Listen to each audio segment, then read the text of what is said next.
My name is Natalie Fisk. My job title is Assistant General Manager, and I make $65,000 a year. One of the bigger financial challenges for me, where I really learned the most, was from the transitional time between when my mom was helping me pay for college and when she wasn't. She had sort of signed on to help me with 2 years of college, which is I was very grateful for and still am very grateful for. But making that jump from that point to being able to have some sort of ownership over it was really challenging, and so much so I got so stressed out. And because and I'm sure most people will do, I took out a credit card when I was like 18 and didn't manage it properly, and so I was like, oh my god, I don't know how to pay for tuition. So I actually took a year off to just like reset and figure all this out. I was like, all right, let me take a year. I'm just going to work a job, figure out how much my rent is, figure out like how do I pay for my bills? How do I pay for all the things that I like to buy for myself, like clothing and shoes and suddenly, I just did that without school. And so when I learned how to do that, then I was able to say, "Oh, you know what? Like I actually don't need to spend $100 on clothing, and I could probably just put that towards savings if I wanted to go back to college, because I did want to go back to college right away and I didn't want it to be like I only wanted to take a year off. That's what I committed to. So I started saving, and then, I started looking at another college, and I was looking at colleges much differently. I was looking at colleges in places that were a lot more affordable. I think it's very easy when you're young to say like, "Oh, I want to move to New York City or I want to move to San Francisco." And these are, markets that are very expensive to live in and really hard to swing, I think, for someone who's taking care of themselves. But so I found a good art school in Portland, Oregon, and the market in Portland at the time was a lot more reasonable than it is now. But the tuition was reasonable. I knew I could get approved for that amount of loan to cover whatever I couldn't pay for just tuition flat. And I knew that based on the cost of living in that area, that I could work 4 to 5 days per week, like alternating week, and that would be enough to support, food, utilities, rent, and my art supplies. So that's really how I came to that decision. I learned a lot through making mistakes, honestly. I mean, the first time you're managing your own budget and you're working, I think when you get your paycheck and you see like 800 bucks or $1,000 or whatever in your bank account, you're like, oh my God, I'm rich. I'm gonna go out, I'm gonna go to this concert. And then it comes time to pay your bills and you're like, oh crud, like, all these things are due. So I think it was really trial and error, and, having enough sense to really just work that out, and like month after month getting into a pattern of like, and now it's second nature to me, but like getting into a pattern of like, oh, okay, like I know that my credit card bill is due on the first day of the month, and I know that I get paid sometime 5 to 7 days before that. So I need to make sure that in 5 to 7 days I don't spend all of my money so I can pay my credit card bill. And really lining up all of your expenses of when they're due, and knowing when they're due, and making sure that you have enough to pay for them. Like, and also knowing that just because you have a lot in your bank account doesn't mean that it's a lot, because I mean, now my pattern is like a lot of things are due right around the first of the month. So starting towards the end of the month, it looks like I have a lot of money in my bank account, but really it's not, because it's all about to be spent. So I think knowing that, it really helped me transition into knowing what my total expenses are. And then once you know what your total expenses are, you can kind of keep track and say, hey, okay, so I make this much. I know I have an extra $300 that needs to last me for this kinds of thing for this amount of time. And so you kind of just split it up. And I think one strategy I had at the time was like I would take out like my $60 I was allowed to spend for groceries, right? Like, and I would pretend like I couldn't access my debit card. And that was it. I had to make my $60 last for as long as possible.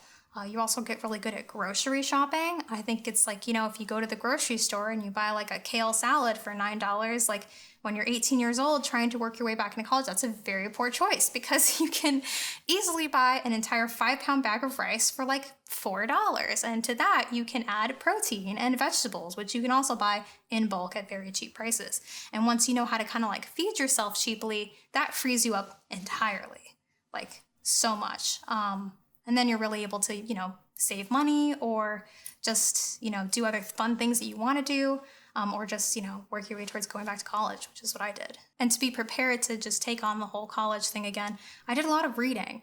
My high school didn't have a class on like finances, on interest, or any of that really cool stuff that you definitely need to know about before you start any sort of big financial decision. But I did a lot of reading. I contacted the university I was hoping to get into, and they gave me information. And then I took that information, and I honestly, I remember like sitting in my bed, like reading this, and I read everything through, and I highlighted like every word that I didn't know, and I looked it up and used the internet and tried to figure it out.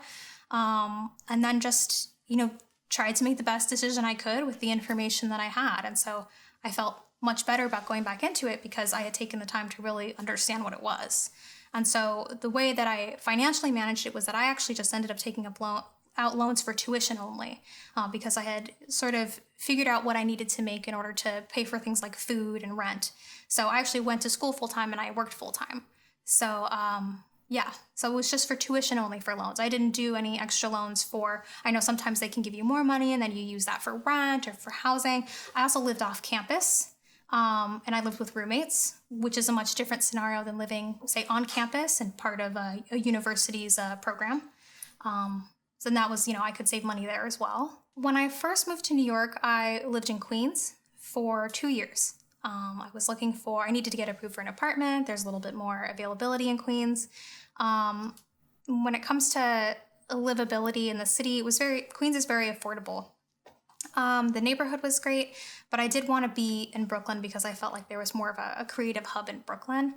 But the cost of living, I would say it's important for people to be adaptable.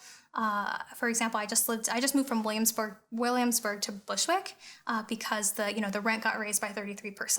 And I think that, people do what they have to do. Realtors are going to do, real estate is going to be whatever it is. But I think with cost of living, my strategy has always been to keep my rent like as low as possible. But that does come with sacrifices, like if you come from a place where like you want your own apartment, you want your own bathroom, and you want a backyard, if you have all these amenities in mind that are important to you, I think it's important to realize that you're going to be sacrificing a much larger part of your monthly budget to your rent. Whereas I'm kind of like, sure, I'll have a roommate, like, oh, I'll get my laundry done at the laundromat, like I'll go to this, I don't need to be right next to the Whole Foods, so I think it really has to do with what you're willing to compromise. Just walking you through my monthly budget, I make $65,000 a year. Monthly pre-tax, that's $5,416. Taxes, my personal health care and my husband's health care, and 8% of my monthly pre-tax goes to my 401k, which my company matches at 4%. So that's roughly about $2,000. My take home or net is $3,184. My rent is $1,080, which I also share with my husband. So the total rent would be, $2,160. For gas and electric, it's $43 per month is the average. For TV and internet, it's $66 on the average. My phone is $87 a month. For commuting expenses, it's $135 per month. For my student loan, which is based on my salary and based on how much I make, and that has to do with my tax returns, it's $180 per month.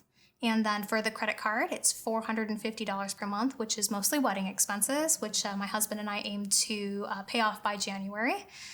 For food, I only spend about $300 for food.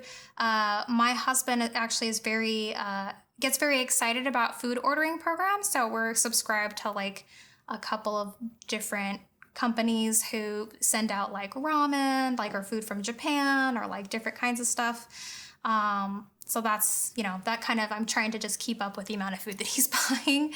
And then for other things that I like to do, I do yoga, which is donation based. So sometimes it's like, $0, sometimes it's $5 or $10. I spend about $100 on clothes a month, which kind of sounds crazy because I guess I'm a girl and girls buy lots of clothes, but I buy like good items that will last a long time. So I don't have to buy a lot of multiple things.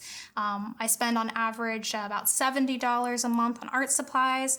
I save about $70 for travel expenses. So for entertainment and restaurants, I spend about $100 a month, mostly because my husband pays for dinner. After that, I have about $500 that I can kind of do with what I'd like. Most of the time, that will either go to my savings or go to my credit card or towards loans or additional travel. When I got married, my financial goals completely changed. Before, I was looking at a one person's, annual income and how to pay off my bills and how to save for retirement for one person. And when I got married, I had a conversation with my husband about finances, and really our financial goals became the same goals. And so we had to talk about that. Like, what age do we want to retire? Like, how many vacations do we want to take a year? How important is it to, go out and visit family? When we went into this conversation the first time, to be quite honest, it was bad. Like, it was like, oh my God, like, what are you talking about? Like, I don't understand. This is how much I make. And I clearly realized this is not the right approach, because what I wanted to communicate was that it would be better for us in the long run if we combined our incomes to pay down debt equally, so we could pay down our debt faster, which means that we would pay less interest. And that was all something that took a little bit of work on my part to sort of like put both of our annual incomes together, put both of our debt together, and really kind of just show, like, my husband, like, hey, like, this is what I want us to do.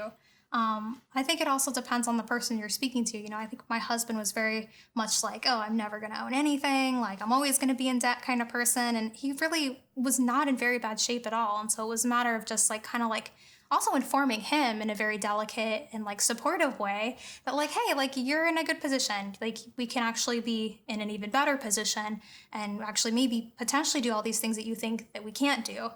And then you also have really fun conversations about spending. And also, you can't really take anyone's privilege away. And I think that's why for us, when we got married, we decided we were going to keep separate bank accounts. We have a joint savings account and a joint credit card. So for any kind of like bigger purchases, or say we're going on vacation, we'll put it on the credit card, and that way we both individually pay it off. Joint savings, just for the same exact reason, if there's any emergency, that we both have access to that. So it's not something that we're unprepared for in any kind of way, but we still do have like our own individual freedoms. Like, I can go, if I find this beautiful paintbrush that costs $300 that I know I'm never going to find again, if I have the surplus that month to buy it, I'll buy that. And he's not going to, be like, why did you buy that? And same for him. If he wants to, like I mentioned earlier, spend a lot of money on food things that we get in the mail that sometimes go bad because we can't eat them fast enough, that's his prerogative. And that's okay. Because we still have that freedom. So joint, but also separate at the same time. Our financial goals together are really to just get the debt to a zero place. So that way, because then what our strategy is going to be is to take all of the money that we normally pay on debt, we're going to throw into savings, which will be a really good way to save a lot of money very quickly. If we just pretend like all of our expenses are the same, and then save all that additional money, we'll be able to really have a good savings account for, our future kids or anything like that.